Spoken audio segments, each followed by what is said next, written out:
అసలు ఈ cease fire అన్నది కంప్లీట్గా ఎట్లా జరిగిందో మీరు చూడండి ఫ్రెండ్స్. కంప్లీట్గా నేను సమప్ చేయడానికి ప్రయత్నం చేస్తున్నా, చూడండి మీరు. How it played out Friday around 10 PM. Saturday రోజు జరిగింది కదా. 1:40 AM Pakistan exchange fire drone strikes అవుతుంది. 3:35 Pakistan DGMO calls the Indian DGMO agree to stop all the military from 5 PM. అయితే ఇది ఏమైందనంటే మీకు ఇప్పటికే చెప్పిన సీజ్ ఫైర్ దగ్గర IMF ఇస్లామిక్ మిలిటెంట్ ఫండ్ ఏదైతే $2.5 బిలియన్ ఏదైతే పాకిస్తాన్కి ఇచ్చిందో, ఇయ్యంగానే మనం కూడా any act of terrorism is considered as an act of war అని చెప్పి మన క్యాబినెట్ అప్రూవ్ చేసింది. ఇది పాకిస్తాన్లో ఉన్న బాయ్స్ క్లబ్ అని ఒకటి ఉంటుంది, వీళ్ళకి అందరికీ అది యాక్టివేట్ అయిపోయినాయి నర్వ్స్. అమ్మా కొట్టిండ్రా ఈ మొగోడు ఎన్నో, ఇప్పుడు మనం ఏం చేసినా పేలిపోతుంది మనది. మనకు ఆ సామర్థ్యత లేదు. ఈ పైసలు వచ్చినా కానీ మనకేం పనికిరావు. మీరు 4 పైసలు జమ చేసుకోవాలన్నా, 4 పైసలు పెట్టుకోవాలన్నా ఫస్ట్ సీజ్ ఫైర్ చేసుకోండి. ఈ ఎయిర్ బేసులు డెవలప్ చేసుకొని ఇది చేసుకొని అప్పుడు మళ్ళీ నీకేమైనా 4 పైసలు మిగులుతాయి. లేకపోతే యుద్ధం ఈ పైసలను మింగేస్తుంది.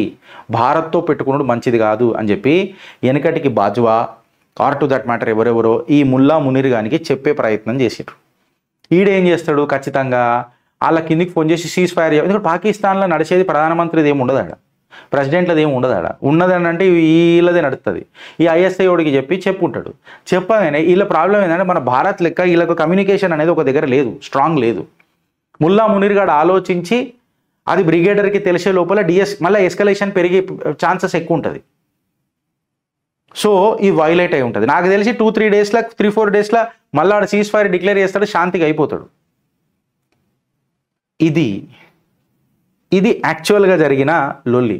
ఇన్ఫ్యాక్ట్ ఇంకా కరెక్ట్గా చెప్పాలనంటే పాకిస్తాన్ని గట్టి కొట్టు, లోపల పోయి కొట్టు అని చెప్పి ప్రధానమంత్రి మాట్లాడుతున్నాడు ఆర్మ్డ్ ఫోర్సెస్తో.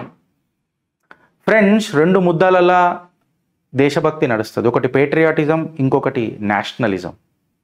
ఏంది గిరీష్ రెండిట్ల తేడా అని చెప్పి మాట్లాడితే, నువ్వు పేట్రియాటిజం అని అంటే లవ్ టువర్డ్స్ నేషన్, అంటే ఈ దేశానికి నువ్వు ఎంత ప్రేమిస్తున్నావు అనేది నీ పేట్రియాటిజం.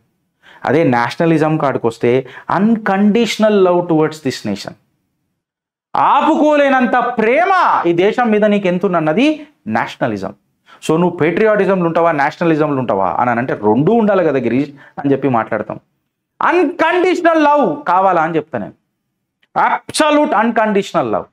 నేను అడిగింది దేశాని కోసం. గంగల గలవని రాజకీయ పార్టీలు, గంగల గలవని అలా రాజనీతి, దేశం ఉండాలా అని అంటున్నారు. రక్షక బలగాలు గట్టిగా ఉండాలంటే నీ కుటుంబం కోసం వాళ్ళ కుటుంబాలను త్యాగం చేస్తున్నారు వాళ్ళు. అది నువ్వు అర్థం చేసుకో. వాళ్ళ మనోభావాలకు నువ్వు దెబ్బతీయకు అని చెప్పి నేను మాట్లాడుతున్నాను. ఇది మీరు అర్థం చేసుకుంటే నాకు తెలిసి బాగుంటుంది, సూపర్గా ఉంటుంది. మనం ముంగడిపోతాం. ఇవాళ ట్రంప్ అందరికంటే పెద్ద జోకర్ అయ్యిండు. చైనీస్ చేతులలో పప్పెట్ అయిపోయిండు. టారిఫ్ వార్ మొదలెట్టిండు, మళ్ళీ చైనీస్తోనే నెగోషియేషన్కి పోయిండు. అర్థం చేసుకో. ఇజ్రాయెల్ యూక్రెయిన్ని కూడా బాగా ప్రెషరైజ్ చేస్తున్నాడు. ఏదో నోబెల్ పీస్ కోసం ఏదో ట్రై చేస్తున్నట్టున్నాడు పాపం. He has become an absolute joker. Fine, యుద్ధాలు ఆపుదాం, బిజినెస్లు చేసుకుందాం, మంచిదే. బట్ ఎవడు గెలుకుతున్నాడు ఆడ? ఇజ్రాయెల్ని గెలికింది మీ హమాస్, ఇవాళ నా దేశాన్ని గెలికింది మీ Pakistan.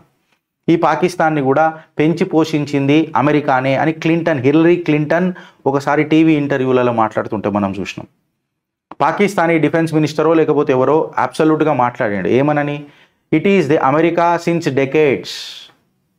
Decades have encouraged Pakistan to maintain the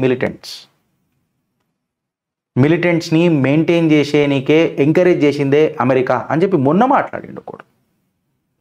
నీ రక్షక బలగాలు తిప్పి జబర్దస్త్ కొడుతున్నాయి ఫ్రెండ్స్, జబర్దస్త్ కొడుతున్నాయి. అందులో మీరు అబ్సల్యూట్గా బాధపడకండి.